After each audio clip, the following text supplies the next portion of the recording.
Okay. If you don't know us or don't follow us, we have just gone through a 7-month-long renovation of our house. We are still very far from being finished, but there's been a lot of lessons along the way, and today we're going to do 5 things we wish we did differently during the renovation. My number 1 is I wish I never did it. Yeah. Do you actually wish you never did it? No. Rewind, go back. You would say, just... I would have just given it a lick of paint. It would have been a lot easier journey. Yeah. And would have finished it a long time ago. Yeah, and we would still have money. I think it's probably now in like the post-renovation law, in that we're still living in a house that is very far from complete, and we've kind of like run out of gas and money, and now it's going to be a very slow, gradual thing, which I think is harder to do. Trying to take care of a few bits and pieces that are going to see us over the next 6 months. Just the kitchen, for instance. That might even be longer, but so we're finally getting the floors done, which I think will make a massive difference, because at the minute we're sort of walking about on just compressed dust, and the dust is insane. Everything is just really horrible and dusty. You can't sit on the floor, you can't like put anything on the floor without getting covered in dust. So I think once the floors are done in a few weeks' time, I think that will help. That would be one of my things I would have done differently. What? The floor. Yes, that's a good one. Right, we'll start, because I don't think we've actually said one thing that we'd do differently apart from the entire thing. So yes, number 1. The floor. The floor. It was tiles and it was different levels throughout the house. So we had it all smashed out, underfloor heating put in, that's amazing. Yeah. And then concreted, only to find that when we wanted to polish up the concrete, because that's the finish we were going for, wasn't it? We wanted that nice sort of terrazzo from the polished aggregate. Only to find that we had the wrong concrete poured to be polished up. So we've paid the price of having a nice polished floor to this stage, to then now we're having to pay to create a nice polished floor look or concrete look with an expensive product. Yeah. Because that would have been a good money saver, wouldn't it? Out. He's just standing there just going. Yeah, so I don't know why we thought that. So we always said we want like a micro cement or like a polished concrete look downstairs, and we knew we were having a concrete pour, and yet we were still saying then we're going to put micro cement on top. And I don't know why. I think there was something to do with the different levels, because our kitchen sort of runs straight into the hallway, and I think the floor level was totally off. And I don't know what it was. It was only a few days before we got the concrete pour. We were like, oh, actually, should we just have that as the finished surface? And then I remember when so obviously we haven't then relayed that to the concrete pouring guys that we were going to use it as a finished surface. They just thought they were doing a basic pour to then have something laid on top. So as they were like pouring it, I'm standing at the back, it wasn't a door, just like the back part of the house, which was totally out. And I was saying, oh, can this be polished up, and can we use this? And I should have sensed the hesitation, because he was a bit like, I mean, there's some like spiky bits that you would just buff up, and I was like, oh, great. And then we actually got a polished floor company out, and they were a bit unsure, and then we rang the concrete company, and they were like, it's not a good enough grade to be polished up, so we've... It was too soft, it was like grade 2. Yeah, I don't know why we thought we'll get a concrete floor and then put micro cement, which is concrete, on top of the concrete. I don't know why we did it, but that's what we have to do now, because we haven't got a choice. So that's it. That was a huge mistake. I think if you'd brought an architect on, that's the kind of thing they would have picked up on and said, make sure you get this if that's what you're going for. Yeah, so obviously we did have an architect at the beginning, Adam Draper, who has been amazing. And I think in hindsight, it is a big outlay in cost, but it's probably cost us that in mistakes. So maybe we should have... Think about that, Okay, that's a good one. Number 2. Number 2 is, we wish when we got the quote from the builders and the contractors that we asked for a separate labour to material cost, like 2 separate invoices, so that we could separate them out and see where each cost was coming from. we did that before, like in our old house that we renovated, we had a garden office built at the bottom of the garden, and that's how we did it. And it meant that Dom is really, really, really good at sourcing materials online and getting them at a really good price. So the builders we were working with at that time, we would say, oh, can we source this wood, or can we source this? And they were like absolutely fine with it. And it meant that we were able to get it at a much, much lower cost. Yeah, I'm not sure why we didn't do that for this one. When it came to wanting to save in places, we couldn't do that, because it wasn't listed out as what prices they were paying versus what I could find. So there was no room for me to be able to squeeze some savings from the cost on this. No. Because that was another mistake, really, that we've done it before. I don't know why we didn't do it. I think as well, I think with this one, we had so many different tradesmen on site, and obviously we weren't living here, and it was like a tough time in general, like living in Airbnbs, like it's like upheaval for the kids and stuff. I think the whole thing was probably really overwhelming. So at the beginning, the thought of having to then source materials on top of dealing with everything was probably too much. But at the end, when money started getting tight and we were trying to pull back a little bit, like Dom says, there was just no way we could do that. If you're ever doing a renovation, definitely ask for a separate labour cost and separate materials. Yeah. And then you can try and source stuff yourself. At least there's scope to save some money on materials. Yes. Number 3. I've got one for number 3. Okay. So when the first thing we went at on the house. Yes. The reason we bought the house, or one of the main reasons, was because the end part of the house it's a couple hundred years old, isn't it? Mm-hmm. It was an old lodge to a castle nearby. It's got loads of charm. It's lovely. It's one of the main things that we fell in love with when we saw the house. Yeah. But at some point in the 1980s, we suspect, by the style of what happened, they've badly built a chimney over the original lodge entrance. You could just see the sort of the original stone carved arch of the main entrance poking out from the sides of this chimney, couldn't you? So we were dying to basically see the original entrance, weren't we? So we went with, let's go with that first because I want to see what's underneath, didn't we? As opposed to thinking logically and how we're going to live in this space for a while. But now I am kicking myself a little bit, because also that room, our living room, was where we shot all of our stop motions from. So it just meant that from really, really early on, sort of like July and August were actually alright because it was still warm. So even though there was like a gate, so they basically pulled all the chimney down, there was a big gaping hole, they took the fireplace out, and then they just boarded it up. So in July and August it was fine because it was still warm, we could still shoot in there, it was no problem.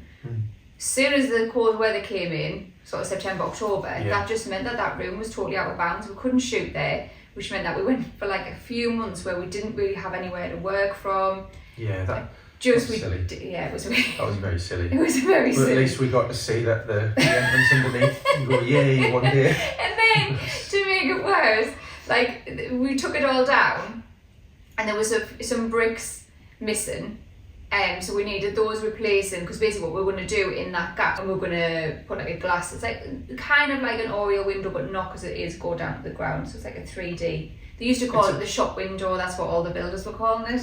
It's just it's down to the floor glass, and it's a bay window. Yeah, so before we could even put that in, we had to get these bricks filled and any like damaged bricks fixed. And the price that we got back from a stonemason was just like, it was a lot. So we definitely couldn't afford to do that. So then what that meant is it's just stood there for months, and it is still boarded up. So that room has gone through all of the winter with a huge basically hole. I mean, obviously it's boarded as best they can. We'll be coming up a year soon that's been pulled out and just left boarded because we're not touching it. So we had this lovely parquet floor, which is now just up. It's because of the moisture, it's just like buckled, it's like the Himalayas in there, isn't it? It's just like bop, bop, bop, bop, bop. I've bagged a lot of it up, so it's just giant patches of missing parquet. So I think we both agreed that what we would have done differently is we would have kept that as a separate entity. So that room, we would have shut the door, and we could have, the way the layout is in the house, we could have done that, but we were just too excited and we went all guns blazing. And I think in hindsight that would have been a room that we could have ran all the pipes to, ran the electrics to, and then just sort of closed it up and then tackled that at a later date. Cause yeah, we really could have, and it meant that we wouldn't have had this lull of period of work where we just we weren't shooting anything. I would have definitely done it in sections. Stages, sectioned it off. Yeah. I think because we're living with just more manageable. Anyway. Yeah. And then I think as well, we have saved a fortune on not Airbnbs. I mean, we were living in Airbnbs for months. Yeah, we moved out 1st of September. We came back from a holiday. We moved straight out, and then we didn't move back in until 2 days before Christmas. So that was 3 months of Airbnb prices. And that cost could have gone to getting the stonework done on the front of the house, or the cladding at the anything, because it's cost us thousands. So yeah, if you can, stay put for as long as possible and do it in stages. Which leads me to what I'll do differently for number four. Mine is, I wish we had, but if I could go back now, I would have had a much better control of the finances at the beginning when we had like that a lump of money to go at it. I feel like we didn't sit down and say, right, this is what we've got, how much is this, especially with you, because you are brilliant at estimating costs. So I don't know why we didn't use that to our advantage, because we just sort of had the money and went, yay, let's go. It might feel like that, but I don't know if I think we did. Yeah, because we kind of, there was a lot of stuff at the beginning what we wanted, like, so a new roof and the windows, we wanted the slim profile windows, and we had it all priced up, and the entire budget would have been eaten up from so just windows and a new roof. I'll say what our windows are. So for all the windows, if we went to like this slimline, like, and I think some of the glass was going to be solar glass, it was going to be like all a little bit fancy basically. It came, the quote was it £65,000? £65,000. And the roof, because we wanted zinc, didn't we? Yeah. On the contemporary part of the house, and that came in, if we were going to have a warm zinc roof, it was £105,000.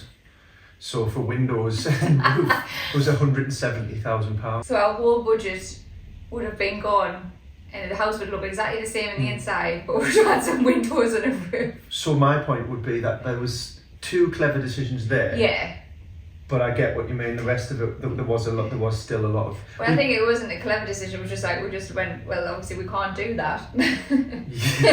But yeah, I just wish we had spreadsheets and just a little bit more of a hold on it.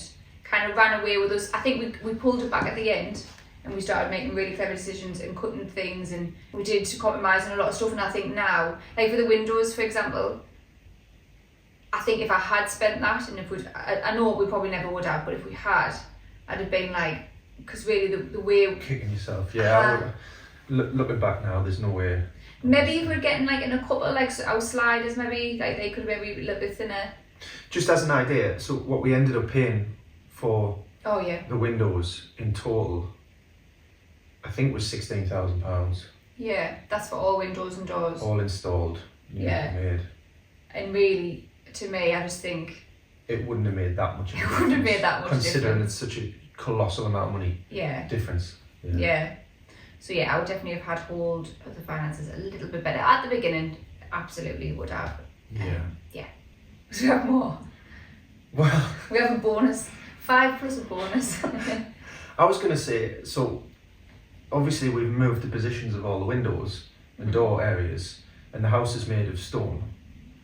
So there was parts of stone that came out, and then parts that needed filling in on the front of the house, which is the main bit what you see when you drive in. Yeah. We made the decision that we were going to clad, there's a timber clad the front of the building, but not till very far down the line. Yeah. So temporarily we've had those pieced areas put in with breeze blocks. But I hate looking at it when I come in, because it just looks nowhere near. It just looks like, I don't know what it looks like. And I've got to look at that now for a while, because we won't be doing that facade that timber facade for a while. Obviously there's piecing in where the doors have been moved and the windows sizes have changed, but also we had a double garage that we converted into rooms. So one of the garage doors is being blocked up, and that's being done with breeze blocks. So on the front of our house you've just got this breeze block square and a lovely window. That was my decision. That was we decided that. Yeah.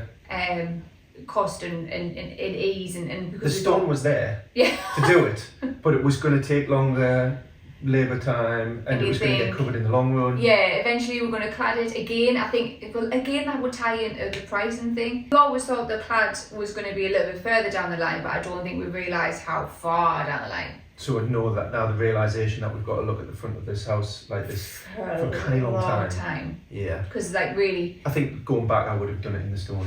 I would have just used the pieces and had them do it in the stone instead. Yeah. Because there's so many things now that go before outdoor cladding. Like we still need a kitchen, we still need our bathroom, we still need a headboard. He wants to make a cameo appearance here. What are you doing? Lie down. It's like, why are you all up for them? I want to be up there. I'm not allowed. Don't even think about it. No. It's like, if you weren't there, I would. I know. Yeah, I think we might be a bit naive. Yeah, oh definitely. Yeah. We've done similar things, well, nowhere near to this scale, have we? So we were naive with. No. So naive. It's a good job we're never doing it again. So we're telling you these lessons because we're never doing it again, so that I can't learn from these because I'm not doing it again. I've told John that if he wants to do it again, he has to find a new girlfriend. Can I keep the house though? No, because you're doing it again. Oh, so you're going off to do it again. But yeah, that was our 5 things that we would do differently with this build. Hope you enjoyed, I hope you learned something, and if you're doing a renovation of your own, good luck. I wish you well.